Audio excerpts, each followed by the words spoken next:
Okay. સચિદાનંદ second મે રુજુ રુજુ વાણી. જ્યાં કકડાટ છે ત્યાં જ મમતાપણું છે. જ્યાં કકડાટ છે ત્યાં મમતાપણું છે.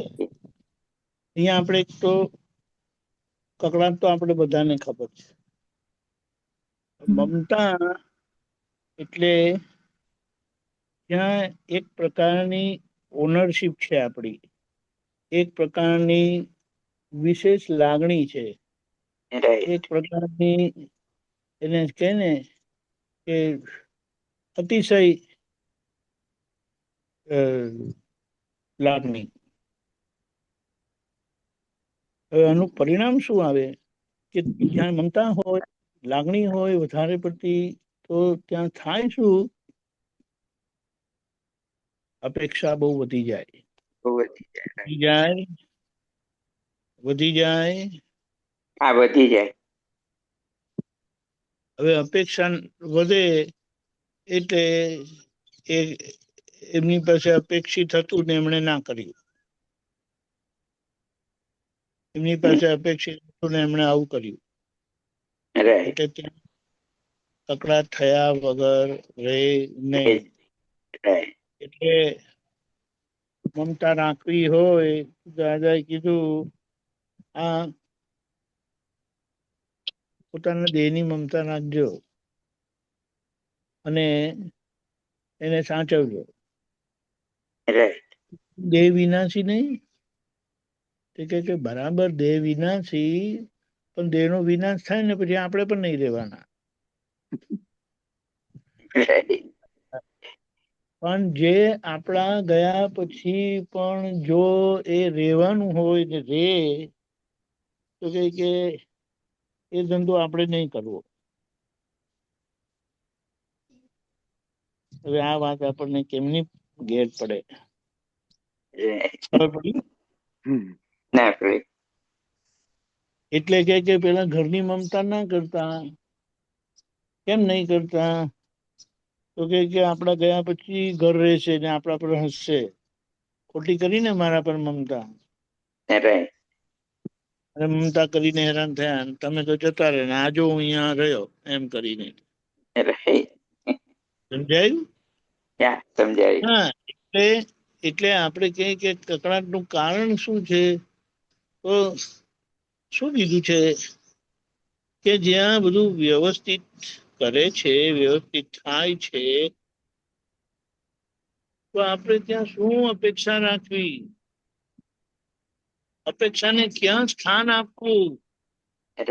પણ ખ્યાલ જ નથી આવતો. એટલે કે દાદા જાગ્રત રહીને જીવેલા, અને જાગ્રત રહીને એમણે આ બધાનો માર ખાધેલો છે. માર ખાધેલો છે, અને દાદા કહે છે ને કે માર ખાધેલો છે, અને ખાધેલો માર મને યાદ રહેલો છે. આપણે ખાધો છે માર, પણ આપણે ભૂલી ગયા છે, અને ખાયા કરીએ ભૂલી જઈએ છીએ. અહીંયા એ વાત આપણે સમજી લઈએ તો બધું કકડાટ બંધ થઈ જાય. આવું જ હોય. આજે દાદા અમુક એમના જે વચનો નીકળેલા છે ને, આવું જ હોય તો પછી એમાં ઘણી બધી અપેક્ષા એમને એમ જ બંધ થઈ જાય. પછી શું કીધું? તમારો હિસાબ છે. હિસાબ છે ને ત્યાં સુધી સાથે રહેવાના, અને હિસાબ થઈ ગયો ને એટલે કુદરત તમને કઈ લઈ જશે, એમને કઈ લઈ જશે. તો હિસાબ પૂરતા સાથે. આવું કહે છે કે હા હું જાણું છું, મને બધી ખબર છે. જાણું છું, ખબર છે, પણ એ જાણકારી છે. સમજણ એની પાછળ જેટલી હશે, તો સમજણથી આપણે ઘણું બધું સમાધાન રહે. આમાં એક વાત એવી પણ છે કે કર્માધીન જગતમાં, કર્મને આધીન ચાલતા જગતમાં અપેક્ષાને કયું સ્થાન આપવું? અપેક્ષાને ના કયું પાડ. સ્થાન આપીએ? પણ કર્માધીન જગત, કર્મ પ્રમાણે આ જગત ચાલે છે, તો તમારી અપેક્ષા કોઈ સ્થાન નથી. ના. અને તમે આપણે પછી અપેક્ષાને મુખ્ય સ્થાન આપીએ છીએ. રાઈટ. તમારી ઈચ્છા, અપેક્ષા પ્રમાણે થવું જોઈએ. રાઈટ. એટલે આપણે ધીમે ધીમે પોતાના જીવનના પ્રસંગોને યાદ કરીને, સાંભળીને, સમજીને, શું ભૂલ ખાધી હતી અને જેના કારણે આ કકડાટ થયો, માથાકૂટ થઈ, કચકચ થઈ, અને આખરે જે કકડાટ, કચકચ, માથાકૂટ જે એનાથી જે સામાન્ય હૃદય પર ઘા પડે છે, આપણા હૃદય પર ઘા પડે છે ને, બહુ ભારે છે. ઘા રૂઝાવાના કેવી રીતે? એને રૂજ કેવી રીતે આવે? આ તો આપણે દાદા એ કીધું, હવે કીર્તન ભક્તિ કરજો, અનંત અવતાર પડેલા ઘા રૂઝાઈ જશે. આવું દાદા ભગવાને કીધું. રાઈટ. એટલે કીધું કે વાત સમજી જાઓ, સમજાઈ જશે તો વાત ટૂંકી છે, નહીં તો એનો છેડો ક્યારે આવશે નહીં. ના. આવું છે. એટલે આપણે કહીએ હવે એવી કોઈ ભૂલ કરવી નથી. અને આ ક્રમ વિજ્ઞાન થકી આપણી બધી ભૂલોને ઓળખી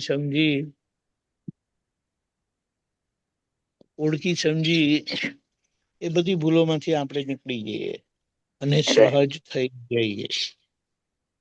સહજ થઈ જવું એટલે મમતા, ડ્રામેટિક મમતાની જરૂરત છે. પણ જે મમતા અંદર અડી જાય એ ખોટી છે. રાઈટ. દાદા કહેતા હતા હીરાબાને કે મને તમારા વગર ગમતું નથી. રાઈટ. બોલો. અને તમે જો કહેશો ને તમારા વગર ગમતું નથી, રવા દો ને ખોટું, એમ કરીને તરત રિએક્શન આવે. અને દાદા જયારે કહેતા હતા, કારણ કે દાદાનો જીવન વ્યવહાર હાર્ટીલી હતો, એ હાર્ટીલી વ્યવહારના કારણે દાદા જયારે એવું બોલતા હતા, રાઈટ. આ શરમાઈ જતા હતા. બોલો. રાઈટ. દાદા આપણને પૂછે, મિસ્ત્રી આવી ગયો? આટલા શબ્દમાં બધો થાક ઉતરી જાય, બધી અસરો ભૂલાઈ જાય, રાઈટ. કશું રે નહીં. પછી કે છે, તમે લોકો જમ્યા? હા દાદા જમ્યા. જો આપણે વખતે એમ પૂછીએ ને જમ્યા? તમારી સામે તો બેઠો હતો, જોયું નતું? એટલે આપણે કે ને એને કેટલી બધી રીતે, એટલે બે વસ્તુ હતું. આત્માને સ્પર્શીને વાણી હતી અને એ વાણી હૃદય સ્પર્શી હતી. રાઈટ. કેમ? કારણ કે દાદા કહે છે કે અમે બધાની અંદર પોતાને જોઈએ છે, એટલે અમને કોઈની જોડે જુદાઈ નથી, અમને કોઈની જોડે ભેદભાવ નથી. હવે આનું સમાધાન ક્યાં કાઢીએ આપણે? આપણે ભેદ સિવાય કશું છે જ નહીં. કારણ કે અંદર એમ જ થાય છે કે હું સાચો છું, હું રાઈટ. જાણું છું. હવે આ બધાનો જવાબ આપણે ક્યાં લેવો? એટલે આપણે કહીએ ને, આપણા જીવન વ્યવહારને બારીકાઈથી જોતા શીખીએ અને ક્યાં ભૂલો કર્યા કરીએ છે રાઈટ. એને નોંધ્યા કરીએ ને કનેક્શન કર્યા કરીએ. બરાબર? જય હા. સચ્ચિદાનંદ. જય સચ્ચિદાનંદ. જય સચ્ચિદાનંદ. જય શ્રી હર્ષલ. જય સચિન દીપકાનંદજી, જય સચિન રજની અંકલ. અવાજ આવે છે? જય સચ્ચિદાનંદ. હર્ષલ, બધું બરાબર મુંબઈમાં? એકદમ બધું જ બરાબર. બહુ કામ કરે છે કે થોડું થોડું? નહીં હવેથી કામ ચાલુ થશે. હવે સિઝન ચાલુ થઈને એપ્રિલ પત્યું એટલે હવે અમારી સિઝન ચાલુ થશે. એપ્રિલ થી કરીને ઓક્ટોબર સુધી ફૂલ પેક હોય હવે. Okay okay. તમારે શનિ રવિ કામ હા, કરવું પડે? શનિવારે તો હોય જ છે, રવિવારે અત્યારે નથી હોતું.